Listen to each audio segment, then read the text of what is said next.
Hello guys, welcome to my YouTube channel, The Guide You Need Life Sciences. This is my first video. Today we'll be solving a few MCQs related to the autonomic nervous system, which is very high yield topic in various competitive exams such as life sciences and pharmacy majorly. So let's begin with our first question. So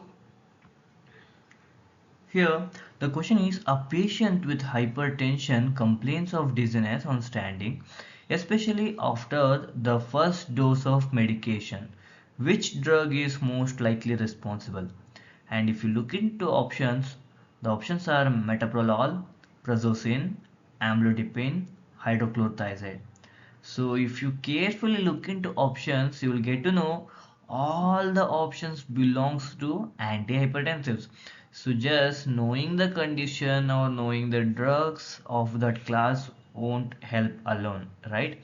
So let's look into the keywords that is given. Here it is given that is dizziness on standing and also especially after the first dose of medication. Okay, so something it is saying dizziness on standing, so it directly indicates that it is related to something related to orthostatic or postural hypotension. So if you guys have studied before regarding alpha 1 blockers, so you will understand that alpha 1 blockers causes postural hypertension, particularly after first dose of medication, and among all four there is only one alpha 1 blocker, that is prazosin. So the right answer is prazosin. So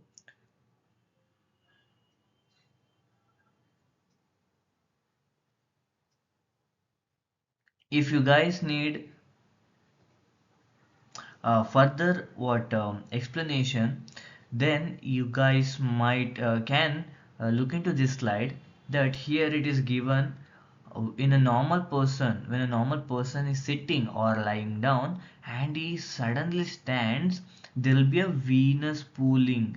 So venous pooling means your blood will be getting accumulated at legs due to gravity. But like when a person is sitting or lying down, the person will be having parasympathetic tone will be majorly activated than compared to sympathetic nervous system. And when it suddenly stands, like your brain needs more, sympathetic nervous system will be activated and your brain needs more blood supply and all. But at the same time, if your blood is getting accumulated at the legs, then there will be insufficient of blood supply to the brain, that might lead to dizziness. But normally it is not happening because the alpha 1 receptor activation, when a person suddenly stands, that his actually sympathetic nervous system activates and releases noradrenaline, acts on alpha 1 receptor activation, which is present near the baroreceptors near the neck region. So their alpha 1 receptor activation maintains the blood pressure, but when a person is under alpha 1 receptor blockers, that results in postural hypotension. Fine. So the next question is here, a patient with organophosphate poisoning presents with bronchospasm, bradycardia, sweating, and salivation. Which drug should be administered immediately to reverse life-threatening symptoms? Fine. So here the options are pralidoxime, atropine, neostigmine, propranolol. So here simply they are asking a patient is with organophosphate poisoning. Now here there are some symptoms which he is undergoing through. So what is the perfect drug or correct drug to reverse these conditions? Organophosphate is nothing but it's an inhibitor of acetylcholinesterase. Okay. So it simply means organophosphate indirectly results in the increase of acetylcholine, so which is resulting in these symptoms. So directly we need to, the question is asking which drug you will give so that acetylcholine level will be decreased. So if you guys have studied regarding organophosphate poisoning, there are two drugs that can be given in the organophosphate poisoning. One is atropine and the one is pralidoxime, but here we'll go with atropine.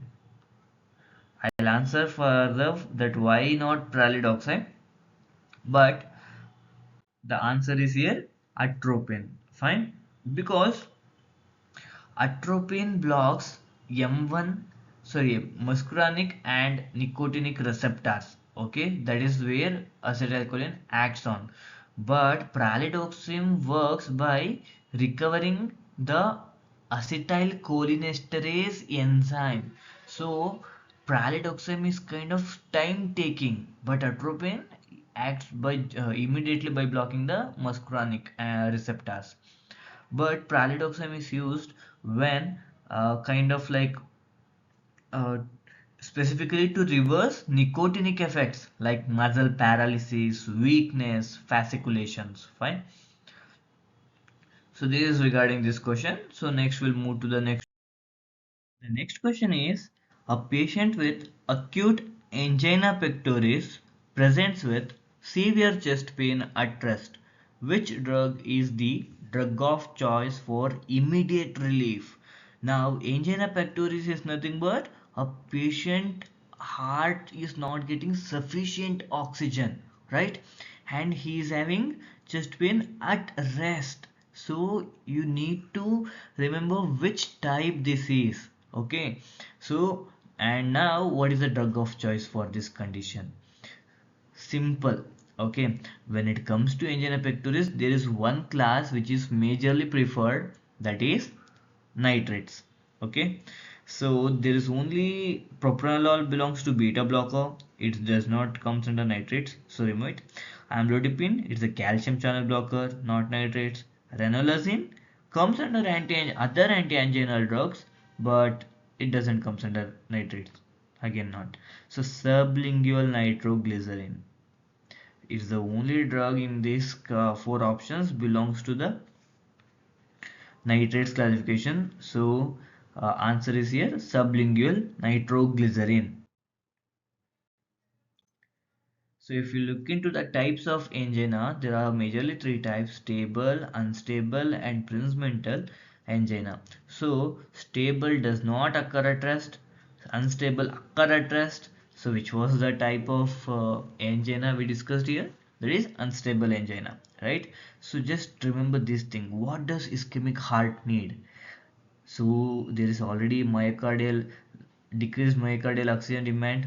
Okay, two things like you can decrease the myocardial oxygen demand itself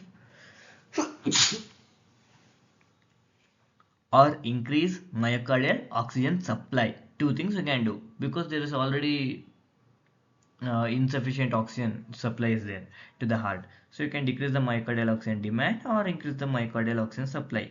So nitrates helps this by releasing the increasing the CGMP and causing the venodilation by releasing nitric oxide.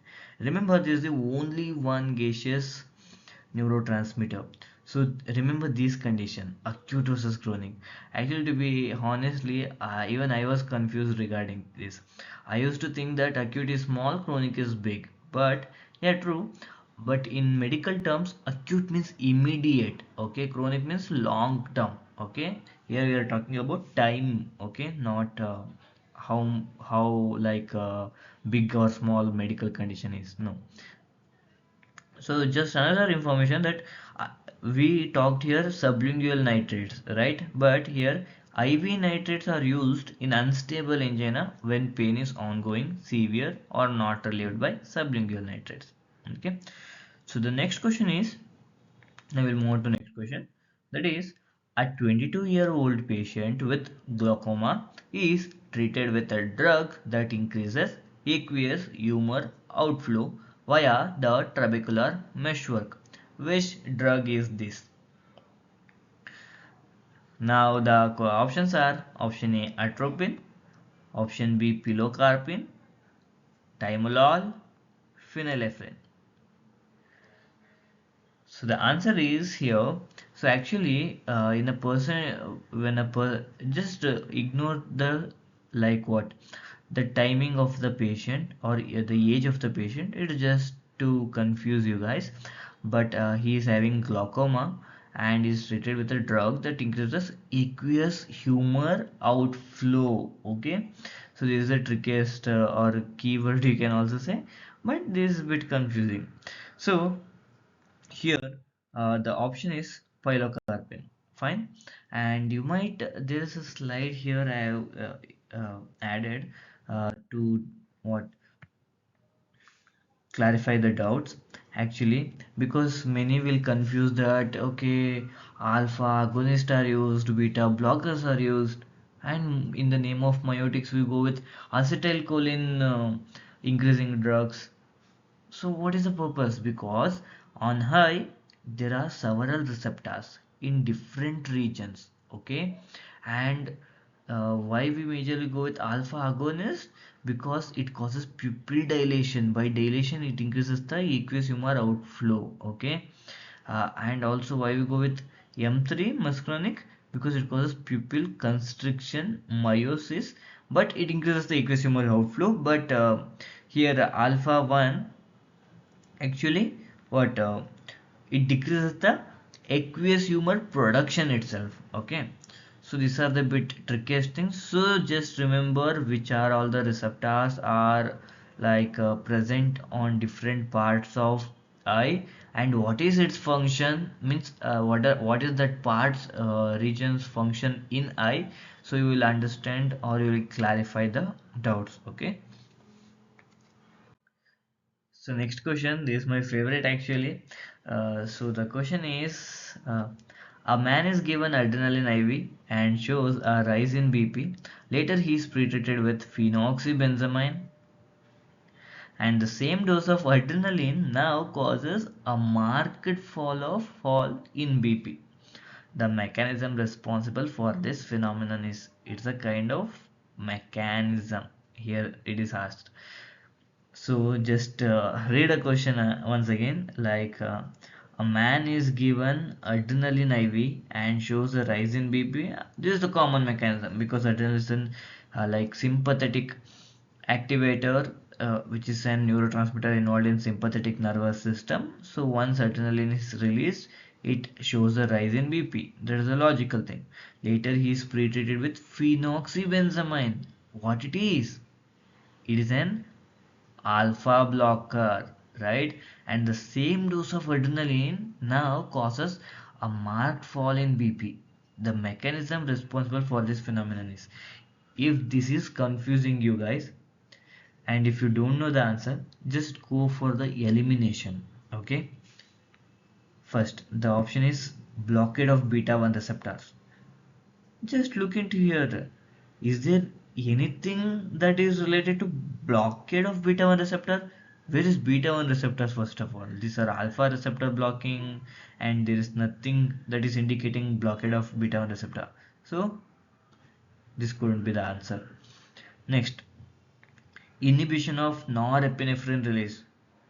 Adrenaline IV is there, even that is also not inhibited, right? Its synthesis is not inhibited. We are just blocking the alpha receptor. So this cannot be done. This cannot be the answer. Next, reflex vagal stimulation.